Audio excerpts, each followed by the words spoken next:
When I got to high school, it turned into a pill addiction from an injury I'd gotten. And by the time I was a senior in high school, I caught my first felony.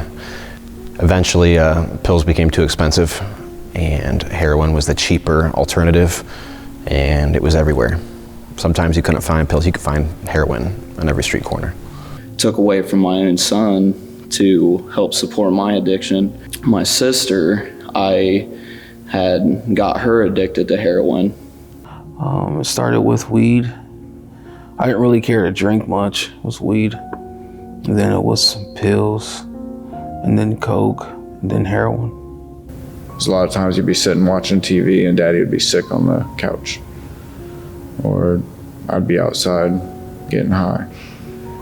And he'd be left to his own devices at the age of 3, which is unbelievable. Started with alcohol. I had 5 DUIs from 18 to 22. From there, went into crack and heroin. I didn't feel anything about any of the things that I was doing. I didn't feel mad, I didn't feel sad, I didn't feel happy.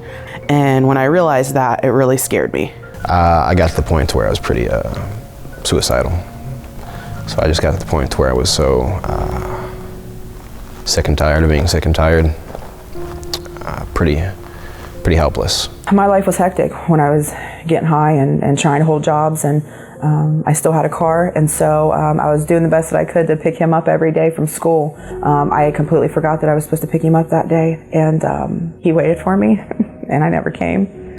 And then when you've sought help before, whether it's outpatient, inpatient, Suboxone, Vivitrol, you find out, wow, none of this is working, and you really start to grasp like just how powerless you are and hopeless you are. It's kind of when I started to approach my rock bottom. I tried to quit on my own several times and succeeded for a couple hours, and it never worked. I've probably had 3 friends that I went to school with who are now dead, that I used drugs with at some point, who have died from overdoses. And that's a small town, small class. My mom woke me up. She was just sick of the way I was living, and she woke me up that morning, and Doran was at the house, and at this point she had already had custody of him, but she was still letting me see him, you know, here and there. She woke me up that morning. She told me that if I didn't go to the Refuge, that I wouldn't be seeing Doran anymore. I was so comfortable in what I needed to do. I needed to find Christ. That was the whole mission for this place before I came. That was the whole mission. And I found him. And hearing Christy's testimony, I think really is what changed things for me. I just remember listening to her testimony, feeling connected to her, and sitting in the pew crying. And that's really what helped me to stay that day.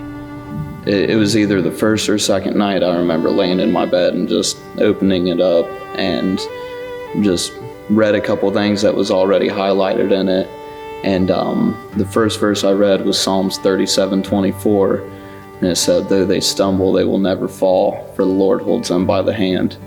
And that was a moment to where I was like, you know, when I was able to read the Bible and understand it, like it wasn't like I was just reading words on a paper, but like it was talking to me, because I needed that right at that time.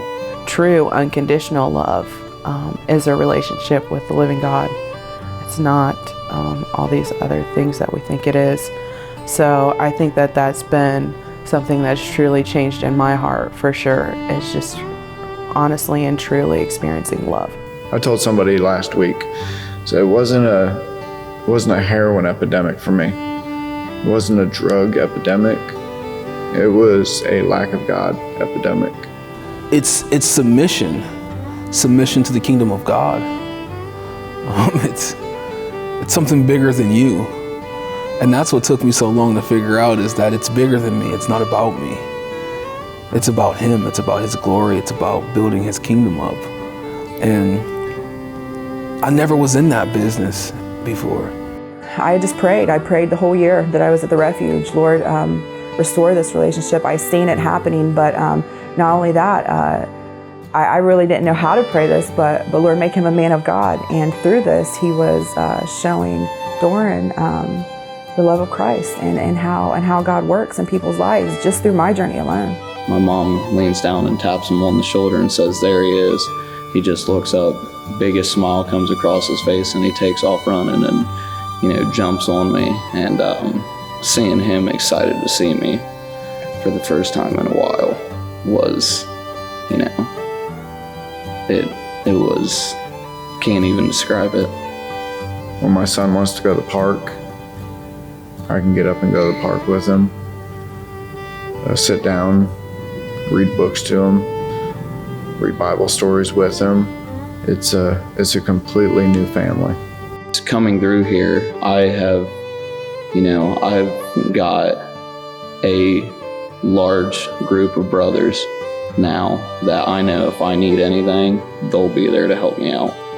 Every single week I get to see transformation, authentic, genuine. You know it's real because I see these guys when they come in, but also it's so humbling because it reminds me, okay, that's me. That's where I was at. That's how broken I was.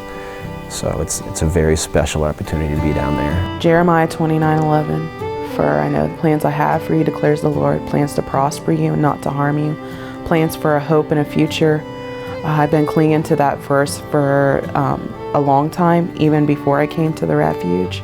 But coming to the Refuge and having God be able to teach me what that verse really means. He's sovereign and he has plans for my life. And they are plans to give me a better life, to give me a hope, for me to have a future.